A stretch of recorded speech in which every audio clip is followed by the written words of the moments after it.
Kamu pikir siapa yang mau hidup sama perempuan gagal kayak kamu? Lihat Sylvia. Cantik, kaya, dan tahu diri. Suara Farel menggema, menusuk batin Naila di tengah hujan yang mengguyur pelataran rumah kontrakan. Ia berdiri kaku, bajunya basah, matanya merah, namun bibirnya tetap diam, menahan gemuruh luka yang tak terucap. Sebelum cerita dimulai, kami sarankan untuk berkomentar dari daerah mana kalian menonton cerita ini, melakukan like dan subscribe, agar channel Dila Story bisa berkembang dan bisa mempersembahkan cerita yang terbaik. Mari kita mulai ceritanya. Naila berdiri di depan jendela kecil rumah kontrakan mungilnya, memandangi langit senja yang perlahan tenggelam di balik gedung-gedung tinggi. Di tangannya masih tergenggam surat cerai dari pengadilan agama yang baru saja diputuskan. Hatinya perih. 5 tahun menikah dengan Farel, berakhir begitu saja hanya karena satu alasan sederhana. Ia dianggap tidak bisa memberikan masa depan. Farel dulu adalah pria penuh semangat, ambisius, dan bermimpi jadi orang sukses dalam waktu cepat. Tapi impiannya selalu mentok oleh realita. Ketika usaha jual beli mobilnya bangkrut, Naila tetap bertahan. Ia menjual perhiasan peninggalan ibunya untuk membantu Farel bangkit kembali. Namun, saat bisnis kecil Naila yang diwarisi dari mendiang ayah, sebuah rental mobil tua, baru mulai menunjukkan hasil, Farel justru memilih pergi. Aku butuh pasangan yang bisa mendukung masa depanku, bukan yang malah jadi beban. Begitu ucapan terakhir Farel sebelum menandatangani surat cerai. Ia melangkah pergi, dan tak lama kemudian kabar tentang pernikahannya dengan seorang wanita cantik bernama Sylvia mulai beredar. Naila diam. Ia tak pernah membalas sindiran, tak pernah muncul untuk mencari drama. Yang ia lakukan hanya satu, bekerja. Setiap pagi, ia menyapu garasi tempat 2 unit mobil tua disimpan, lalu memeriksa buku sewa dan memastikan drivernya bekerja dengan baik. Tak jarang ia ikut turun tangan mengantar mobil ke pelanggan. Sebagian menyangka Naila hanya karyawan, tak tahu kalau ia pemilik bisnis itu. Tahun pertama pasca cerai adalah yang paling berat. Keuangan pas-pasan, mental sempat goyah, dan hinaan dari keluarga besar Farel yang menyebutnya wanita gagal terus terdengar di telinganya. Tapi semua itu justru menjadi bahan bakar Naila untuk membuktikan bahwa dirinya bukan wanita lemah. Hingga suatu hari, sebuah pesan masuk dari manajer operasional bernama Roni. Mbak Naila, Pajero Sport Silver plat B 1863 RFX dipakai oleh penyewa baru. Atas nama Sylvia Astari. Disewa selama 1 minggu. Sudah dibayar DP. Mobil akan diambil sore ini. Naila tertegun. Nama itu begitu familiar. Sylvia Astari. Nama yang hanya bisa dimiliki satu orang dalam hidupnya. Segera ia membuka akun media sosial, dan benar saja. Sylvia, istri baru Farel, memposting foto mereka berdua dengan caption berbunyi, "Liburan dengan cinta sejati. Mobil baru, hidup baru." Mobil baru. Naila menyipitkan mata. Itu mobil dari tempat rentalnya. Pajero miliknya. Unit terbaru yang baru saja dibeli 2 bulan lalu setelah Naila memenangkan tender kerjasama dengan salah satu instansi pemerintah. Mulutnya terkatup rapat. Bukan karena marah, tapi karena geli. Dunia benar-benar lucu. Mantan suami dan istrinya sedang pamer mobil yang mereka kira milik pribadi, padahal sewaan dari mantan istri yang dulu dianggap beban hidup. Namun Naila belum ingin bergerak. Ia ingin tahu lebih jauh. Apakah Farel tahu mobil itu dari rental miliknya? Atau apakah Sylvia yang menyewa tanpa memberitahu? Ia ingin menyaksikan sendiri. Dan kesempatan itu datang lebih cepat dari yang ia duga. Siang itu, matahari bersinar terang di langit Jakarta. Jalanan macet seperti biasa. Namun di sudut salah satu kawasan elit, sebuah kafe kekinian sedang ramai oleh pengunjung muda dan pasangan mapan yang bersantai menikmati akhir pekan. Di antara deretan mobil mewah yang parkir di depan, sebuah Pajero Sport Silver tampak mencolok. Badinya mengilap, plat nomornya elegan. Beberapa pengunjung yang lewat sempat melirik, terpesona oleh tampilan mobil yang seolah menyuarakan status dan kemewahan pemiliknya. Dari dalam mobil, seorang pria berjas dan berwajah percaya diri turun lebih dulu. Dialah Farel. Di sampingnya, Sylvia melangkah turun dengan gaun mahal dan kacamata hitam besar, rambutnya disanggul rapi. Tangan kirinya memegang tas bermerek yang harganya bisa lebih dari separuh gaji karyawan biasa. Mereka berjalan dengan gaya pamer, seakan dunia sedang merekam setiap langkah mereka. Tanpa mereka sadari, dari sudut kafe yang tak terlalu mencolok, seorang wanita sedang duduk sendirian sambil menyesap teh hangat. Baju yang dikenakannya sederhana, blus polos dan celana kulot hitam. Rambut dikuncir rendah. Dialah Naila. Sejak mendapat laporan lokasi GPS Pajero, Naila sengaja datang ke kafe tersebut. Ia tahu betul kebiasaan orang-orang pamer. Mereka akan memilih tempat yang terlihat dan ramai. Dan seperti yang ia duga, Farel serta Sylvia muncul dengan penuh gaya dan senyum penuh kesombongan. Naila tak langsung menghampiri. Ia menikmati teh sambil melihat ke arah pasangan itu yang sedang sibuk mengambil foto di samping mobil.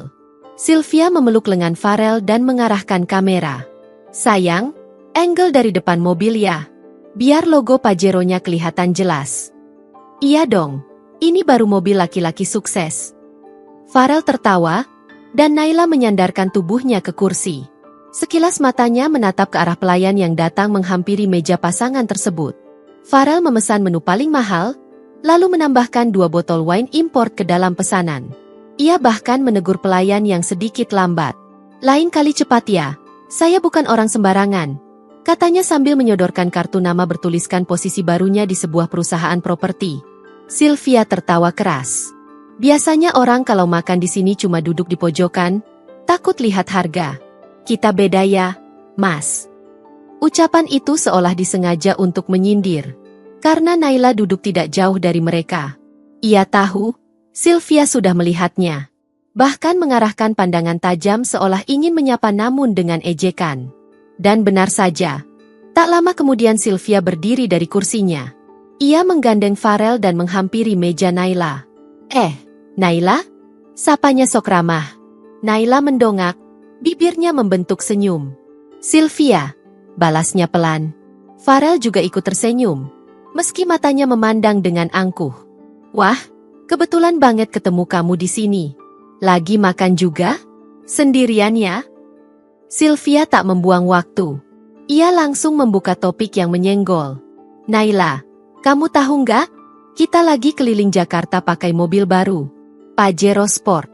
Hadiah ulang tahun dari Farel. Naila melirik sekilas ke arah mobil itu. Ia tahu betul, dari luar memang terlihat seperti milik pribadi. Stiker kecil bertuliskan, Naila Rent Premium, di sudut belakang jendela sudah dicopot dengan rapi. Farel ikut menambahkan dengan nada meninggi. Mobil tuh bukan cuma kendaraan, tapi simbol pencapaian. Aku percaya, hidup harus terus naik kelas. Sylvia mengangguk dramatis. Makanya aku bersyukur banget bisa ketemu jodoh yang tahu arah masa depan. Nggak kayak, ya kamu tahulah, yang mandek di situ-situ aja. Naila diam. Wajahnya tenang. Ia tak menjawab, hanya menyeruput teh pelan. Sylvia mendekatkan wajah, dan berbisik cukup keras untuk didengar pengunjung sekitar. Kamu masih ngurus rentalan mobil tua itu ya? Ya ampun, Naila. Udah ditinggal Farel, masih juga hidup begitu-begitu aja. Nggak bosen? Tawa kecil keluar dari mulut mereka. Tapi Naila tetap tidak terpengaruh. Matanya hanya menatap langsung pada Farel, dan dengan nada datar, ia bertanya. Kamu yakin mobil itu milik kamu, Rel? Farel tertawa. Tentu saja. Kamu pikir aku nggak mampu beli mobil kayak gitu sekarang? Naila menaruh cangkirnya ke meja, lalu berdiri pelan. Kalau begitu kita lihat saja nanti, ucapnya. Sebelum berjalan pergi meninggalkan mereka. Satu pesan diketiknya saat berjalan keluar dari kafe. Roni, suruh petugas ke lokasi sekarang. Pajero Sport itu segera ditarik. Kontrak sewanya selesai hari ini. Tak butuh waktu lama, 20 menit sejak pesan dikirim, sebuah mobil operasional Naila Rent Premium berhenti tepat di depan kafe. Seorang pria muda dengan seragam hitam dan logo perusahaan terpampang di dada kirinya turun dengan membawa berkas dan kunci cadangan. Farel dan Sylvia masih duduk santai menikmati makanan mereka, tak menyadari apa yang akan terjadi. Hingga suara langkah cepat dari pria berseragam itu membuat beberapa pengunjung menoleh. Permisi, Bapak dan Ibu, ucap pria itu sopan namun tegas kepada Farel dan Sylvia. Farel mengangkat alis, tidak menyangka disapa begitu. Ada apa? Perkenalkan, saya Raffi dari Naila Rent Premium. Kami datang untuk menjemput unit Pajero Sport dengan nomor plat B1863 RFX yang saat ini sedang digunakan oleh Bapak dan Ibu. Berdasarkan data, masa sewa habis hari ini pukul 12 siang dan belum diperpanjang. Sylvia langsung berdiri dari kursinya, wajahnya merah padam. Maksud kamu apa? Ini mobil suami saya. Raffi tetap tenang. Maaf Bu, tapi semua dokumen menyatakan mobil ini disewa atas nama Sylvia Astari, dibayar dengan transfer setengah harga. Hari ini batas waktunya, dan karena tidak ada konfirmasi perpanjangan, kami wajib menjemput kendaraan. Farel mulai panik. Ia melirik Sylvia yang justru balas menatapnya dengan mata menyala. Mas, kamu bilang mobil ini hadiah ulang tahun. Kamu yang bilang ini milik pribadi. Farel terbata. Aku pikir kamu yang beli, kan kamu yang ngurus rental. Sil. Orang-orang di sekitar mulai memperhatikan. Beberapa merekam diam-diam dari ponsel mereka. Momen yang semula jadi ajang pamer, kini berubah menjadi panggung malu. Raffi membuka pintu mobil Pajero dengan kunci cadangan, lalu duduk di balik kemudi. Sebelum pergi, ia menyodorkan dokumen konfirmasi kepada Sylvia dan Farel. Ini buktinya, Bu. Anda bisa cek semua transaksinya. Terima kasih sudah menggunakan layanan Naila Rent Premium. Mobil pun melaju pergi, meninggalkan Farel dan Sylvia yang berdiri membeku di pinggir jalan. Wajah mereka pucat. Sylvia terlihat gemetar menahan marah. Sementara Farel hanya bisa menghela napas, menunduk tanpa daya. Dari kejauhan, Naila menyaksikan semuanya dari dalam mobilnya sendiri. Ia tak menampakkan diri, hanya tersenyum kecil sebelum menyuruh sopirnya mengantar ke kantor. Namun drama belum selesai. Sore harinya, video penarikan mobil itu telah viral di media sosial. Captionnya menyindir dengan tajam. Pasangan sok tajir ditarik mobil sewaan, ternyata milik mantan istri. Warganet pun ramai mengomentari, sebagian mengenali wajah Farel sebagai pegawai salah satu developer besar. Keesokan harinya, kantor Farel gempar. Bos besar memanggilnya ke ruang rapat tertutup. Kamu bikin malu perusahaan, Rel. Di era seperti ini, viral bukan lagi hiburan, tapi bumerang.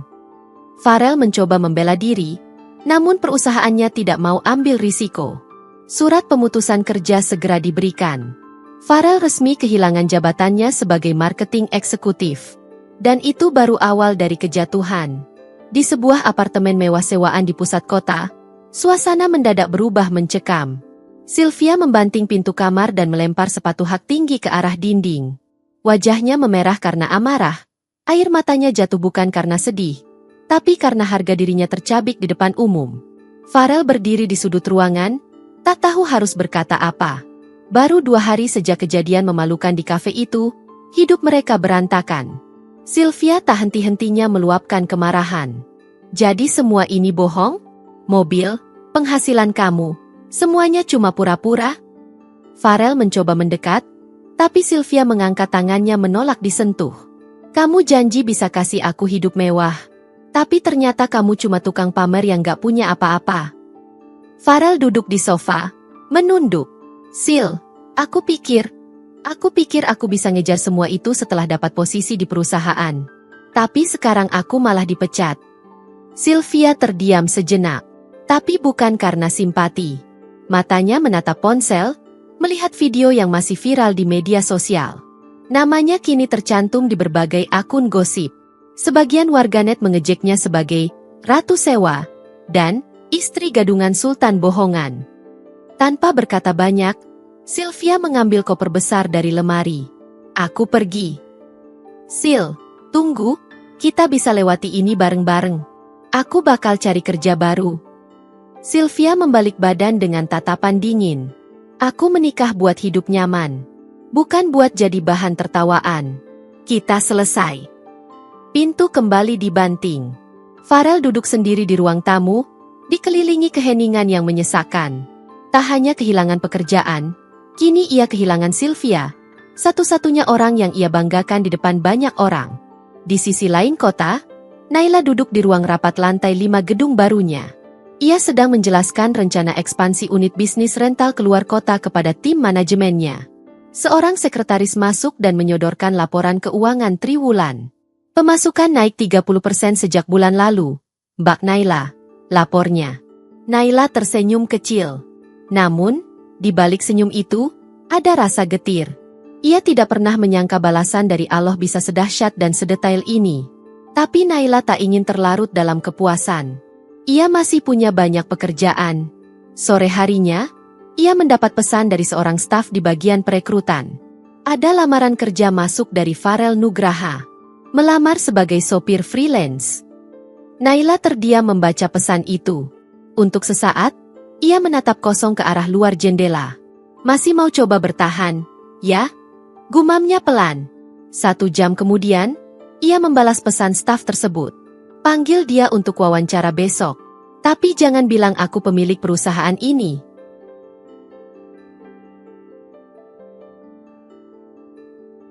Ruang tunggu di lantai 2 gedung Naila Ren Premium tampak sepi sore itu. Hanya ada satu pria yang duduk termenung dengan map kusut di tangannya. Jas yang dipakainya sudah usang. Sepatu kulitnya tak lagi mengilap, dan wajahnya tampak lebih tua dari usianya. Pria itu adalah Farel. Setelah dipecat dan ditinggal Sylvia, ia mencoba melamar ke berbagai tempat. Namun reputasi buruk di internet membuat semua pintu tertutup. Hingga akhirnya, dengan sisa harga diri, ia memberanikan diri melamar ke perusahaan rental mobil yang sedang naik daun, tanpa tahu siapa pemiliknya. Panggilan wawancara membuat jantungnya berdebar.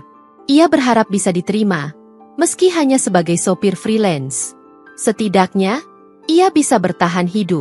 Farel Nugraha? Suara seorang wanita membuyarkan lamunannya. Ia bangkit dan mengikuti wanita itu ke sebuah ruangan. Meja sederhana, komputer, dan papan visi misi perusahaan tertempel di dinding. Di balik meja duduk seorang pria muda yang memperkenalkan diri sebagai Andre, manajer operasional. Wawancara berlangsung biasa. Andre menanyakan pengalaman Farel dalam mengemudi, rute yang dikuasai, dan kemampuan menjaga kendaraan. Farel menjawab sebaik mungkin, berusaha tetap percaya diri. Pak Farel, kalau misalnya harus mengantar mobil mewah ke pelanggan kelas atas, bisa? Tanya Andre. Bisa, Pak. Saya pernah jadi marketing, biasa ketemu orang penting. Andre tersenyum tipis. Baik, kami akan pertimbangkan. Tapi terakhir, saya minta Pak Farel antar 1 unit mobil sore ini sebagai uji coba. Kalau lancar, kontrak bisa langsung dibuat besok. Farel mengangguk semangat. Siap, Pak. Tak lama kemudian, ia menerima kunci unit mobil Alphard baru. Dalam hati ia bersyukur. Belum jadi sopir tetap, tapi setidaknya diberi kepercayaan langsung untuk uji kemampuan. Petunjuk pengantaran diberikan. Antar ke Grand Astoria Hotel, jam 5 sore. Penumpangnya bernama Naila. Farel terpaku mendengar nama itu. Naila? Iya. Pimpinan klien kami. Jangan lupa pakai seragam sopir ya, sudah disiapkan di ruang ganti. Dengan langkah berat, Farel menuju ruang ganti. Ia mengenakan seragam hitam dengan topi dan lencana perusahaan. Baru kali ini dalam hidupnya, ia mengenakan seragam sopir. Dulu, ia adalah pria yang suka menghina sopir pribadi orang lain. Kini ia berada di balik kemudi. Pukul 5 sore tepat, Alphard berhenti di depan lobi Grand Astoria Hotel. Dari balik pintu masuk, seorang wanita keluar. Rambutnya terurai rapi, setelan putih krem membalut tubuhnya dengan elegan. Tumit sepatunya berdetak tegas menyentuh lantai marmer. Farel keluar dari mobil dan membuka pintu belakang dengan sopan. Matanya membulat saat mengenali wanita itu. Naila! Naila hanya tersenyum tipis dan masuk ke dalam mobil tanpa mengucapkan sepatah kata pun. Di kursi kemudi, Farel menggenggam setir erat. Keringat dingin mengalir di pelipis. Ini bukan kebetulan. Ini bukan mimpi. Sepanjang perjalanan, tak ada kata-kata dari kursi belakang. Tapi setiap detik menjadi siksaan batin bagi Farel. Ia tahu, ia sedang berada dalam cerita yang tak pernah ia bayangkan sebelumnya. Ia, sang mantan suami sombong, kini menjadi sopir bagi wanita yang dulu ia tinggalkan. Dan ini baru permulaan. Mobil Alphard berhenti tepat di depan sebuah restoran bintang 5 di kawasan elit Jakarta. Pelayan khusus sudah menunggu dengan sopan, membukakan pintu saat Naila turun dari mobil. Di belakangnya, Farel segera membuka bagasi untuk mengambil tas kecil yang dibawa Naila.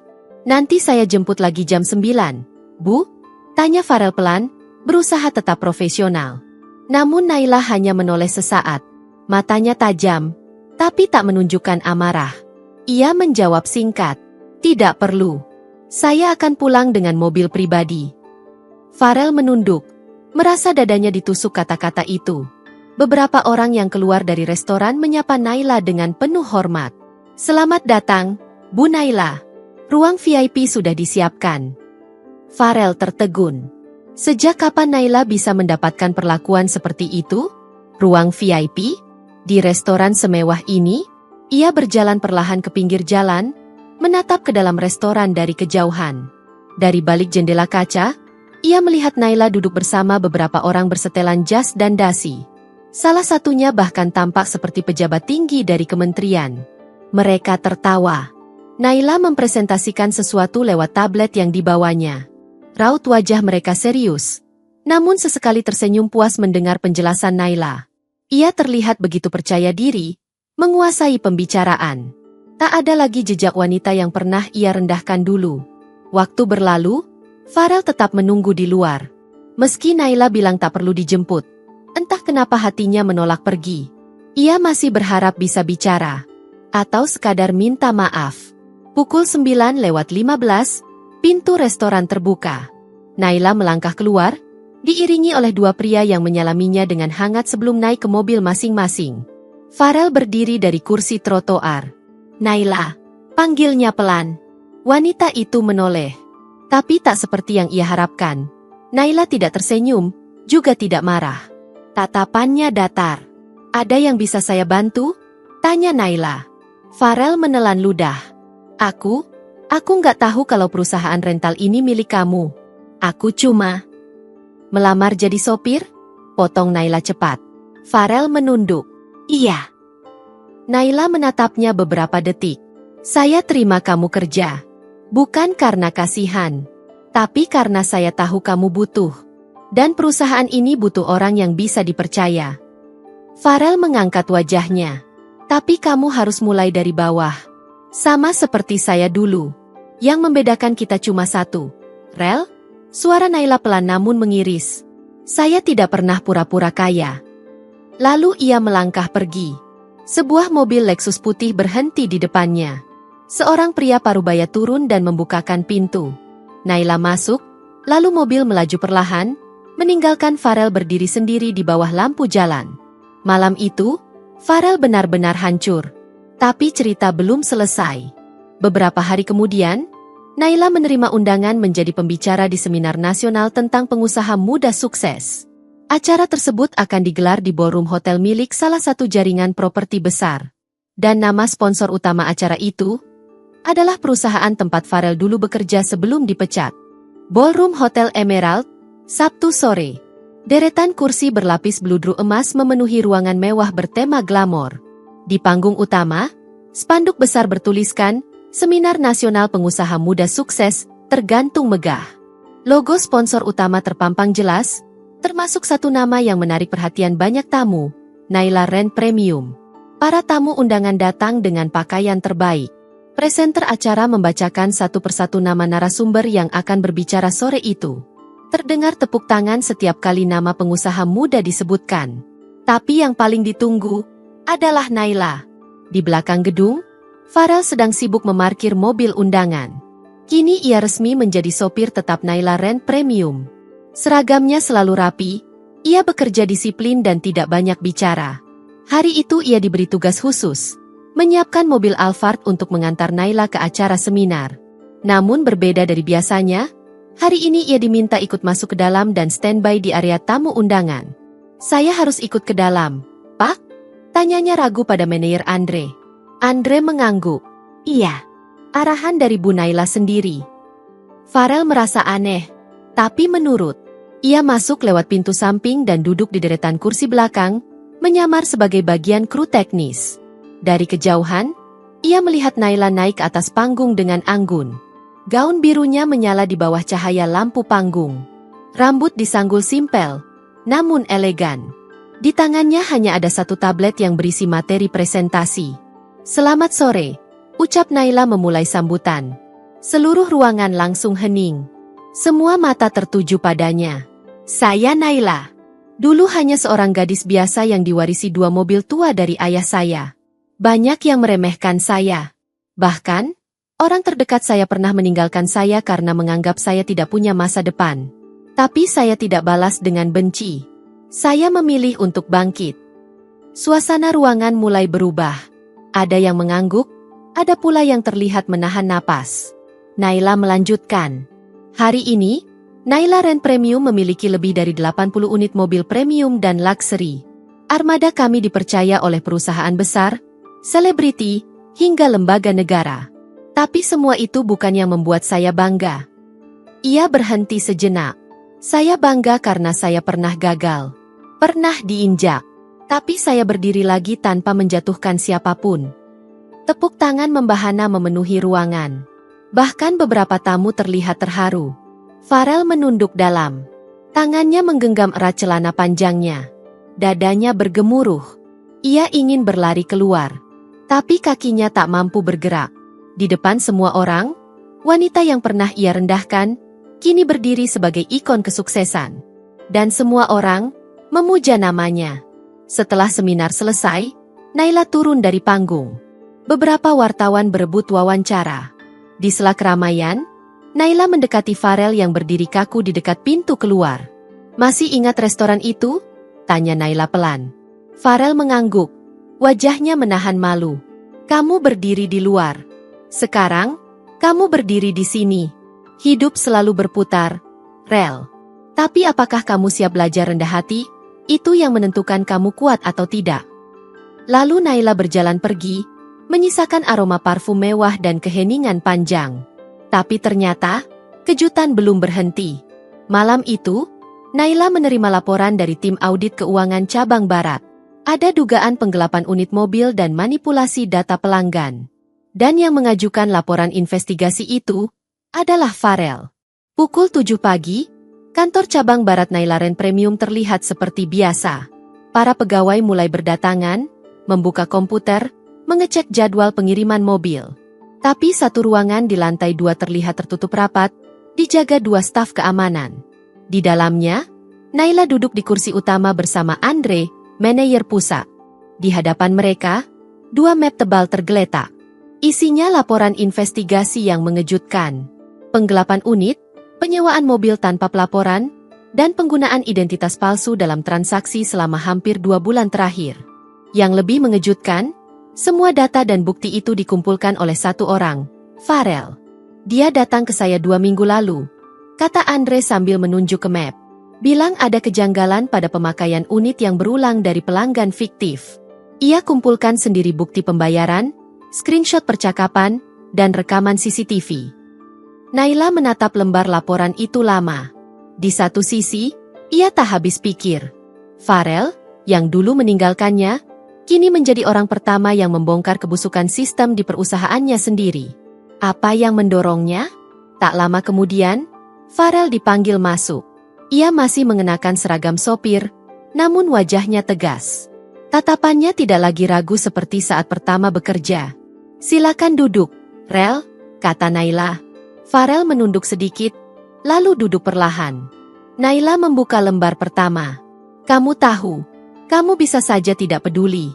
Tapi kamu pilih untuk bergerak. Farel menghela napas. Saya memang banyak salah. Dulu saya terlalu sombong. Tapi saat saya kerja di sini, saya lihat semua orang bekerja keras dan jujur. Saya pikir saya harus bayar lunas semua kesalahan saya, meski sedikit. Motivasi yang bagus, jawab Naila datar. Andre menyerahkan dokumen rekomendasi. Saya menyarankan agar Farel diberikan posisi sebagai pengawas internal. Dia tahu celah sistem kita. Dan dia bisa bantu tutup celah itu. Naila memandangi Farel. Hening. Beberapa detik yang membuat Farel kembali gugup. Akhirnya, Naila berkata, kamu tidak saya angkat jadi pengawas karena kasihan. Tapi karena kamu layak. Tapi satu syaratnya, jangan sekalipun ulangi kebodohan masa lalu. Baik dalam pekerjaan, maupun dalam hidup. Farel mengangguk mantap. Saya janji, Naila. 2 hari kemudian, cabang barat ditutup sementara. Kepala cabang dan 2 pegawai keuangan langsung dipecat dan dilaporkan ke pihak berwajib. Nama Naila semakin harum karena keberaniannya menindak tegas bahkan pegawai lama yang selama ini ia percaya. Sementara itu, media kembali menyorot Naila. Tapi bukan karena drama mantan, melainkan karena profesionalismenya sebagai pemimpin perusahaan. Dalam sebuah wawancara, Naila menyebut satu kalimat, "Orang yang pernah mengecewakan kita, bukan berarti tak bisa berubah. Tapi perubahan itu harus dibayar dengan tindakan, bukan janji." Dan sejak hari itu, posisi Farel resmi berubah.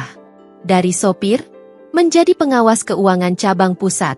Ia bekerja di ruang kecil di lantai 3, jauh dari sorotan, tapi dengan tanggung jawab besar. Namun ketenangan itu tak bertahan lama. Sebab di balik semua ini, muncul satu nama yang akan mengguncang kedamaian Naila sekali lagi. Seseorang dari masa lalu Farel. Seseorang yang pernah bersumpah akan menjatuhkan Naila.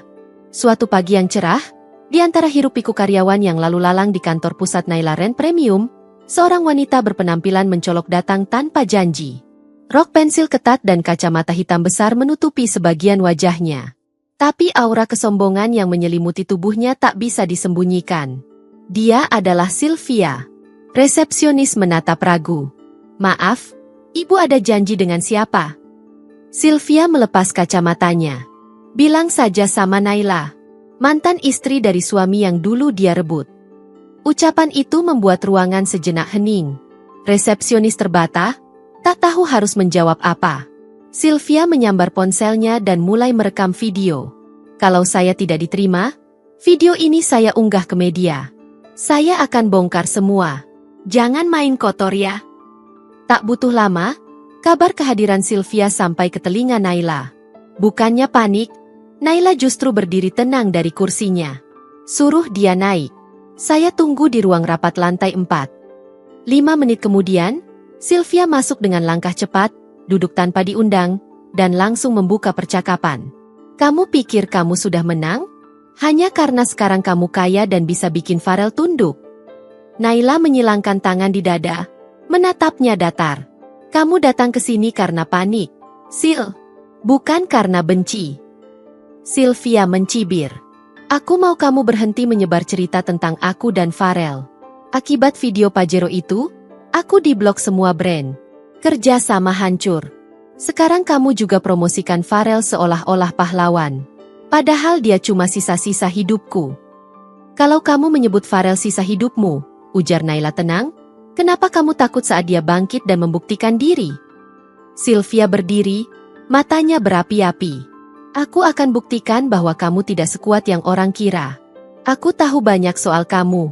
Soal unit rental yang dipakai tanpa pajak di awal bisnis, soal kerja sama abu-abu dengan pejabat, dan soal masa lalu kamu dengan orang yang dulu menggelapkan uang rental ayahmu." Untuk pertama kalinya, Naila terdiam. Sylvia tersenyum puas, lalu melangkah keluar dengan langkah ringan. Ancaman itu bukan main-main. Ia tahu titik lemah Naila. Hari itu, Naila memanggil Farel ke ruangannya. Ia menjelaskan pertemuan tadi tanpa menutupi satu pun detail. Farel mendengarkan dengan saksama. "Saya tahu siapa yang Sylvia maksud. Dan saya tahu di mana orang itu sekarang," kata Farel pelan. "Siapa?" "Bagas. Mantan admin keuangan ayah kamu. Dulu dia kabur ke Bandung. Tapi sekarang dia kembali. Dan dia kerja di perusahaan sewa mobil pesaing kita." Naila menggenggam meja. Bagas adalah luka lama. Lelaki yang pernah dipercaya ayahnya, namun justru membawa kabur uang operasional menjelang kematian sang ayah. Uang itu yang seharusnya jadi modal utama Naila memulai bisnis. Kini, jika Sylvia benar bekerja sama dengan Bagas, maka bukan hanya reputasi yang terancam, tapi juga keseluruhan bisnis Naila Rent Premium. Malam itu, Naila duduk di balkon apartemennya. Angin malam menyentuh wajahnya yang mulai letih. Tapi sorot matanya kembali tajam. "Kalau mereka pikir bisa menjatuhkan aku dengan masa lalu, mereka lupa aku membangun masa depan dari puing-puing itu." Dan esok paginya, Naila mengaktifkan satu proyek lama. Proyek Titan. Sistem digital audit berbasis GPS, invoice otomatis, dan pencocokan data real-time. Proyek itu pernah ia tunda karena terlalu mahal. Tapi sekarang, Saatnya dijalankan. Ini bukan hanya untuk bertahan. Ini adalah perang. Langit Jakarta mendung saat sistem proyek Titan resmi aktif. Kantor pusat Naila Rent Premium penuh kesibukan. Tim IT bekerja tanpa henti. Semua data unit mobil, invoice klien, dan jadwal operasional di seluruh cabang tersambung dalam satu server pusat. Semua kendaraan kini terhubung GPS. Tak ada lagi unit yang bisa disewa tanpa terpantau. Dan sistem audit berjalan otomatis setiap pukul 2 dini hari. Naila memimpin rapat besar di aula utama. Seluruh kepala cabang hadir. Di layar, tampak grafik dan statistik. Namun fokus Naila hanya satu, cabang Bandung. Tempat di mana Bagas, si pengkhianat masa lalu, kini bersembunyi di balik perusahaan pesaing bernama Roda Emas Rent. Dari laporan terakhir, beberapa pelanggan lama kita pindah ke Roda Emas. Tapi yang aneh, data kendaraan mereka banyak mirip dengan data armada lama kita. Saya duga, beberapa unit bekas hasil manipulasi lama ayah saya dijual ke mereka, jelas Naila. Farel berdiri, menyodorkan sebuah flash disk. Ini data penyewa fiktif yang pernah muncul di sistem lama sebelum Titan aktif. Nama-nama ini cocok dengan database Roda Emas. Andre menambahkan. Dan setelah saya cek, nomor KTP salah satu penyewa terdaftar atas nama Sylvia. Ruang rapat sunyi. Naila menatap lurus ke depan. Besok, kita gelar konferensi pers. Saya akan buka semua data dan laporan ke publik. Kita tidak akan menyerang mereka dengan tuduhan, tapi dengan bukti. Hari konferensi tiba. Ruangan dipenuhi wartawan. Di hadapan puluhan kamera, Naila berdiri dengan elegan. Ia tak menjelekkan nama Sylvia atau Bagas. Ia hanya menunjukkan grafik, data, dan video audit yang membuktikan adanya penyalahgunaan sistem oleh oknum lama yang kini bergabung dengan kompetitor. Video itu menunjukkan bukti pencurian data, manipulasi invoice, dan bahkan pengakuan salah satu mantan staf yang direkam diam-diam. Sylvia dan Bagas yang menonton dari kantor Roda Emas langsung panik. Bagas berteriak, mematikan layar. Sylvia memukul meja. Semua rencana hancur. Tak lama kemudian, media mulai memberitakan skandal penggelapan yang menyeret nama Roda Emas Rent. Investor mundur. Beberapa karyawan mulai mengundurkan diri. Sementara itu, Naila menerima panggilan dari salah satu kementerian.